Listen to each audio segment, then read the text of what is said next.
성인용품 리얼돌에 대한 논쟁이 다시 불붙을 조짐입니다. 2019년부터 시작된 리얼돌 수입과 관련한 소송이 6년여 만에 대법원에서 수입 허가로 확정되었기 때문입니다.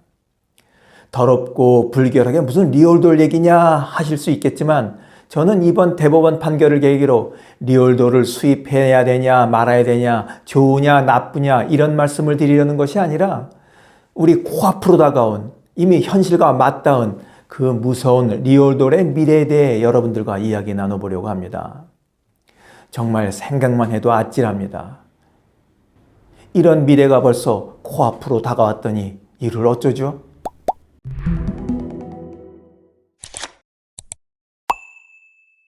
오늘 하루 잘 보내셨습니까? 파파옹입니다. 리얼돌이 이제야 대법원에서 수입 허가가 났으니 아직 물건이 시중에는 안 풀렸겠구나 생각하실 수도 있지만 아유 웬걸요. 리얼돌은 이미 오래전부터 우리가 애용하는 온라인 쇼핑몰에서 구입할 수 있습니다. 가격도 천차만별이지만 비싼 것은 370만 원이 조금 넘더라고요. 유튜브에서도 리얼돌 판매업체의 채널이 있을 정도입니다. 이들은 영상에서 제품의 특장점과 기능 등을 구체적으로 설명해 줍니다. 그걸 보고 또 사고 싶은 사람들은 연락해서 사겠죠. 이렇게 리얼돌은 우리 생활 반경 안으로 이미 깊숙이 들어와 있습니다. 리얼돌을 정말 누가 사기는 하는 걸까요? 또 그래도 수요가 있으니까 이렇게 수입도 하고 만들고 그러는 거 아니겠습니까? 요상한 변태들이나 사는 것이 아닐까 싶지만 구입자의 연령대와 구입 이유는 상상외로 다양합니다. 업체 사장님의 말씀을 들어보면 20, 30대 청년층은 여자를 만날 능력이 안 된다는 이유로 40, 50대는 배우자가 합체를 거부해서 리얼돌을 구입한다고 합니다. 40, 50대는 주로 이런 이유 때문이랍니다. 남편이 리얼돌과 뒹구는 모습을 아내가 발견하게 된다면 아내의 첫 반응은 어떨지 궁금해집니다.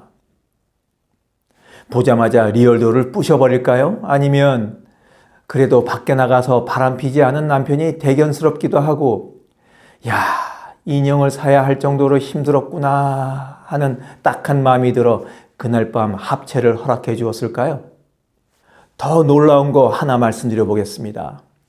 구입자 중에는 60대는 말할 것도 없고 70대도 있답니다.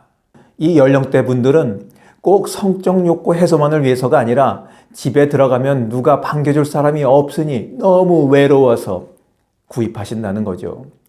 또 주무실 때도 꼭 끌어안고 자고 식사할 때나 혼술할 때도 식탁 앞에 맞은편에 앉혀두고 대화를 하면서 음식을 드신다고 합니다. 물론 리얼돌로부터는 답변을 들을 수는 없죠. 그래도 대화를 이어갑니다. 오죽 외로우면 이러시겠습니까? 여러분은 리얼돌들에 대해서 어떻게 생각하십니까? 리얼돌에 대한 의견이 분분하겠지만 찬성과 반대가 날카롭게 부딪히는 쟁점은 주로 다음과 같이 세 가지로 집약될 수 있습니다. 첫 번째는 성범죄에 대한 입장입니다. 찬성 쪽은 리얼돌 사용이 성적 욕구를 해결해 주니까 성범죄를 감소시켜 줄 거라 말합니다. 반대하는 쪽은 여성을 성욕 해소의 도구로 인식하게 돼서 더욱 여성을 위험하게 만들 수 있다고 생각을 하죠. 두 번째는 장애인 사용에 대한 입장입니다. 찬성 쪽은 이성을 접하기 어려운 장애인들의 성적 욕구 해소에 도움이 될 거라 주장하지만 반대하는 쪽은 장애인들에 대한 차별적 시선으로 리얼돌 수입을 정당화하려고 하지 마라 하고 맞받아칩니다. 괜히 장애인들 핑계대지 마라 하는 거죠. 세 번째는 여성의 성상품화에 대한 엇갈린 입장입니다. 찬성하는 쪽은 여성들을 위한 남성 리얼돌도 있다. 그렇다면 이게 남성에 대한 인권 침해냐? 여자 인형만 만드는 게 아니다. 남자 인형도 만든다. 이렇게 강변합니다. 반대하는 쪽은 여성을 대상으로 하는 범죄가 만연하고 있는데 남성과 달리 여성에게 이 위험은 실제적인 위협이 된다. 무섭다. 이렇게 답합니다. 서로의 입장차가 워낙 크다 보니 도저히 중간에서 타협을 볼 수 없을 듯 싶은데 이런 논쟁을 듣다 보니까 우리나라의 성인용품이 맨 처음 들어오고 또 성인용품점이 생겨날 때 버렸던 때와 똑같지 않나 하는 생각이 듭니다. 그때도 이런 얘기를 해서 똑같이 싸웠거든요. 하지만 대법원에서 수입 통관을 허락해 줬고 이미 온라인 쇼핑몰에서 제품이 팔리고 있으니 리얼돌은 막지 못할 듯 싶습니다. 저는 여기에 머무르지 않고 벌써 우리 코앞으로 다가온 그 가까운 미래, 아니 현실화된 미래를 내다보고 아찔함을 느끼게 됩니다. 제가 두 가지 장면을 보여드리겠습니다. 작년 연말 미국의 인공지능 로봇 기업인 원엑스 테크놀로지스가 가정용 휴머노이드 네오라는 놈을 공개한 데 이어 독일과 중국 등도 잇따라 산림 로봇을 내놓으며 경쟁에 뛰어들었습니다.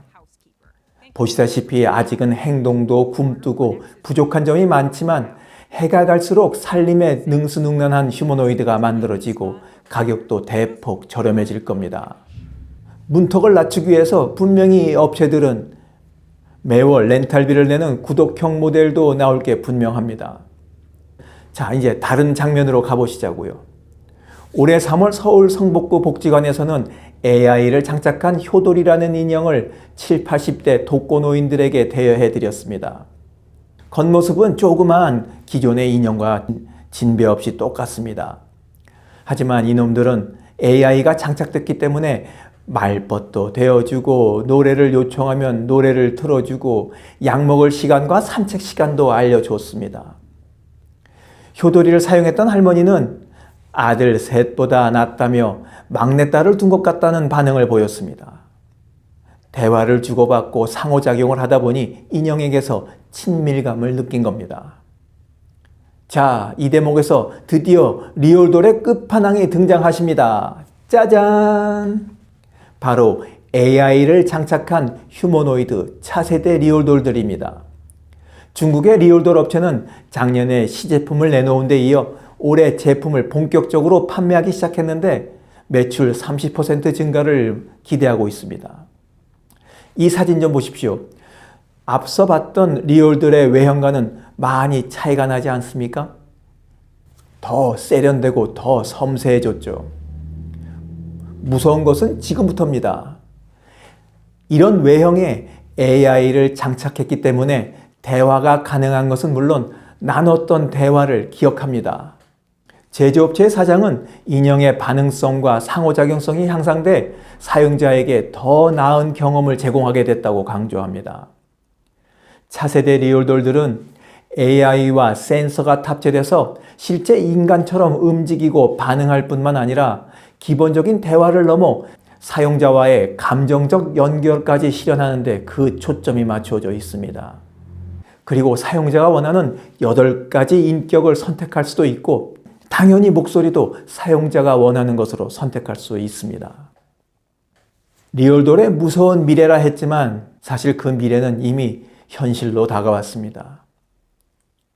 머지않아 이 제품들도 수입될 테고 우리나라에서도 휴머노이드 리얼돌들이 만들어질 겁니다. 이런 제품들이 시장에 나오면 여러분은 어떤 선택을 하시게 될까요? 특히나 외로운 싱글이라면 말입니다. 영상을 보신 모든 분들이 외롭지 않게 지내시길 바라면서 오늘 이야기 마치도록 하겠습니다. 지금까지 파파옹이었습니다. 감사합니다.